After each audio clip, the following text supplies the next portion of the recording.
Hello everyone, my name is Zard and welcome back to another video. Today I'll be taking a look at Pop Star Wars number 165, very early in the Star Wars line when I think about it where it's at right now. It's definitely past 100. Actually, let me see. I have the Queen Amidala on throne by me from the 25th anniversary of the Phantom Menace, and that's 705. So yeah, it's relatively early in the Star Wars line. This is from Star Wars Rebels. Darth Maul, this is a Smuggler's Bounty exclusive, which was a collection box they ran, of course, around the time of Rebels releases when this was coming out. And I think you can also go back to like Force Awakens. I think probably not Last Jedi, but I definitely know there's a few Force Awakens figures, I think, with these stickers. The other figure that came alongside this box was a Captain Rex, of course, from Star Wars Rebels, with his beard, and of course, the look of Rebels Rex. And then this one, of course, is Darth Maul from Rebels in his Rebels attire. I think this is a great looking figure. Of course, Rebels Maul is probably the coolest Maul looks in the entirety of Star Wars. Like, he is just so cool in Rebels, and this figure definitely doesn't skip out on that. The amount of details that you see on the face and the body of the figure is just great, and those yellow eyes are just so menacing on this figure. I think this is a great addition to the Rebels line. It's a small collection of figures. Of course, getting up there, it's a pretty expensive collection of figures, especially when you get into like the original Thrawn. That thing by itself is $500, $600, $700, and then you look at like Ezra and Kanan, and those are about $200 each, and then Zeb's in the $100 range, Hera and Chopper probably around there too, and Sabine as well. And then this one and the Rex aren't really that cheap either, so the entire Rebels line is pretty expensive. But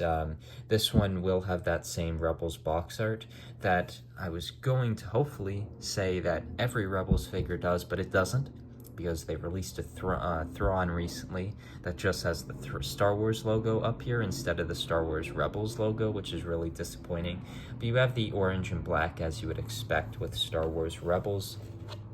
The figure on the side of the box, a very similar Star Wars box art that you'll see very commonly.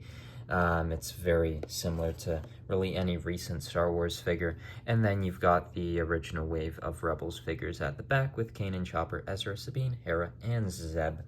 And then Darth Maul right in there. The Smuggler's Bounty sticker is a different Star Wars sticker or convention sticker or store exclusive sticker, but it's not all that special of one, but I think it's a fine sticker. And yeah, so I'll take a look at the figure outside the box, then give you my final thoughts on it. Alright, so here is the Darth Maul out of the box. And of course you can see his yellow eyes there, the horns, which are in sort of a tan color. I like the color that they have for the horns. Maybe those should be a little bit longer, but I still think they look great. The dual-sided lightsaber, of course, is a very big part of the character, and that's represented there. There's a lot of detailing in the lightsaber hilt itself, which I really like. I think they usually do that pretty well with different things, whether this is Star Wars or Harry Potter, for example, with the wands. You'll definitely see detailing on items like that, and I think they do a good job here of representing it. Of course, like all Star Wars figures, this one is a bobblehead, as well as the Star Wars base in black. That's the common color you'll see on these bases, but they have switched it up from time to time. Interestingly enough, though, one thing I haven't really seen all that often is that this figure is actually detachable from the base, which is interesting, because I thought being a base was definitely sort of a needed part of these characters. Now, by itself, I honestly think I do like these bases on them. I just haven't really seen all that many Star Wars characters have the bases. So there's the holes in the feet and just attaching it back on. And of course you can see that bobble. So the detailing throughout the figure, I like the gloves there represented, the robotic legs, the strap around his body, and just the detailing of the red and the black throughout Maul's skin. the yellow eyes. You can see that lightsaber hilt really well detailed there. And I think it's a very well detailed Funko Pop, one that gets all the characteristics that you would want with a Rebels Darth Maul, and I'm really quite impressed with the level of detail that they have on this complete figure. I think it's a very, very well done Funko Pop. I think the Star Wars Rebels Darth Maul might be my favorite Darth Maul Funko Pop they've made. I just think it's a very, very cool Funko Pop.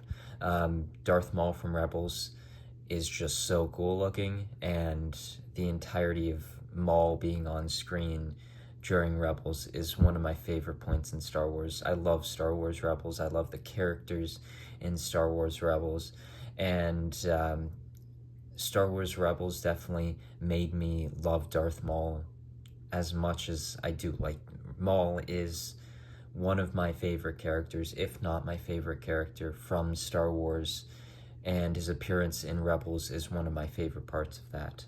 I think this figure represents that great. I think this figure works perfectly with all the other Rebels figures. I think it looks great as an entire collection.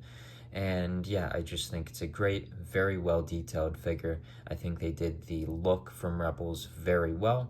I think maybe you could make the argument that the horns should be a little bit longer. They are, I feel like, a little bit longer in Rebels.